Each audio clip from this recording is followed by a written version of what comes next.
These streets once had names. Houses were lived in. Children went to school here. Today, no one lives here. This is not ancient history. These towns were abandoned in modern America. This is the story of places America walked away from. At some point, every town begins as an idea, a place where people believe a future can exist. Homes are built, streets are named, schools open, shops appear. Life organizes itself around the expectation that tomorrow will look much like today. But some towns do not decline slowly. They stop. Across the United States, there are hundreds of abandoned towns, places that once supported thousands of residents and now stand empty. Their streets remain, their buildings remain, but the people are gone. These towns were not ancient settlements. Many were abandoned in the 20th century, some even later. Their disappearance is not the result of myth or mystery, but of decisions, economics, disasters, and changing priorities. What makes abandoned towns unsettling is not just their emptiness, but how complete it is. Entire communities vanish, schools close, post offices shut down. Infrastructure is left behind, as if residents expected to return. In many cases, they never did. Abandonment rarely happens overnight. It begins quietly. Jobs disappear, industries collapse, resources run out. Environmental conditions change, families leave one by one. Eventually, the population drops below what is needed to sustain basic services. At a certain point, the town becomes unviable, and then unnecessary. The United States has a long history of building towns around a single purpose: mining, manufacturing, railroads, military installations. When that purpose ends, the town's future becomes uncertain. Some places adapt, others do not. Abandoned towns are not accidents. They are the physical record of economic shifts and policy decisions. They show what happens when a place is built for one reason, and that reason disappears. This is not nostalgia. It is history, preserved in empty streets and locked doors. Centralia, Pennsylvania, was once a typical American coal town. At its peak, it supported schools, churches, and thousands of residents. Coal mining was its lifeblood. In 1962, a fire was ignited in an abandoned mine pit. It was meant to be controlled. It wasn't. The fire spread into the underground coal seams and became impossible to extinguish. Toxic gases rose through the ground. Sinkholes opened without warning. The earth itself became unstable. For years, residents were told the fire could be managed. It could not. By the 1980s, the government began relocating families. Homes were purchased and demolished. Streets were removed. Utilities were shut down. Centralia did not collapse economically. It was evacuated. Today, only a handful of residents remain, legally allowed to stay for life. The town exists in a strange state, officially abandoned but not completely erased. Steam still rises from the ground.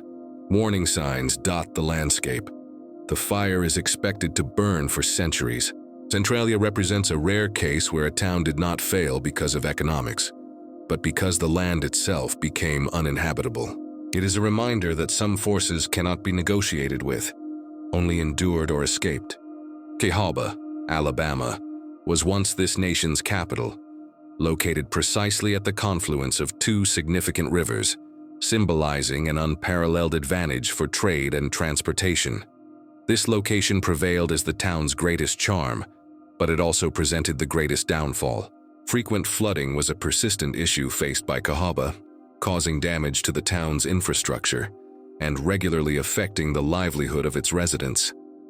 Due to the stagnant water in the town, it provided an ideal environment for the rapid spread of various diseases. Although political importance was assigned to Cahaba, its inhabitants never managed to establish a stable and continuous existence.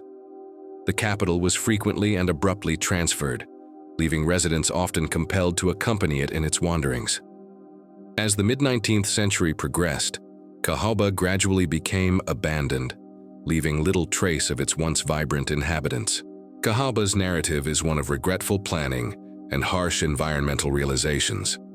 The town was intentionally built in a position that inhabitants preferred, rather than where its inhabitants would have the ability to survive and remain. Presently, The only remaining remnants of its once functional government lie as foundations, traces of cemeteries, and overgrown, abandoned streets. Cahaba serves as a poignant reminder of how the fortunes of an important city can rapidly fade when geographic factors are either neglected or misunderstood. In conclusion, Cahaba highlights the importance of considering and understanding geography in the development of cities and their inhabitants. Body, California, rose rapidly during the gold rush. Thousands arrived seeking opportunity. The town developed saloons, hotels, and businesses almost overnight. But Bodie was built on extraction. When the gold declined, so did the population. Unlike Centralia or Cahaba, Bodie was not destroyed, it was simply abandoned. People left their belongings behind. Furniture remains, dishes sit on tables. The town was preserved in place, not by intention, but by neglect. Today, Bodie is maintained in a state of arrested decay. Nothing is restored, nothing is removed.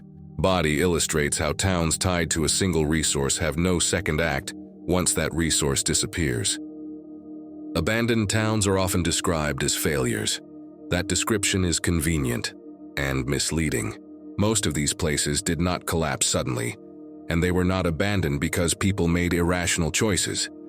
They were left behind because the systems that once sustained them stopped working. In the United States, towns are frequently built around a single purpose: mining, manufacturing, railroads, military installations, agriculture. When that purpose disappears, the town is forced to adapt or slowly dissolve. Sometimes adaptation is possible. New industries arrive, infrastructure is repurposed, populations stabilize. But in many cases, geography, economics, or policy make recovery impossible. When jobs disappear, residents leave. When services shut down, families follow. Eventually, the population falls below the threshold required to sustain schools, hospitals, and utilities. At that point, abandonment becomes inevitable. What makes American abandoned towns distinctive is how complete the process often is. Entire communities vanish within a generation. Homes are left furnished, streets remain paved, power lines still stretch across empty land. The physical structure of daily life survives long after the people are gone. These towns were not erased, they were simply no longer needed. Transportation routes change, resources are depleted, environmental conditions worsen. Government priorities shift. Decisions made far away determine the fate of places that once mattered deeply to those who lived there. Abandonment is not dramatic. It is administrative, quiet, incremental. One family leaves, then another. Businesses close, maintenance stops. Silence replaces routine. In this way, abandoned towns become historical records, not of catastrophe, but of transition. They document how societies reorganize themselves when economic logic overrides local continuity. America builds quickly. It also moves on quickly. The towns left behind are reminders that progress does not preserve everything. Some places exist only as long as they serve a purpose. When that purpose ends, the place becomes a question with no answer. And in the empty streets of these towns, history remains visible, not hidden, not romanticized, simply unresolved.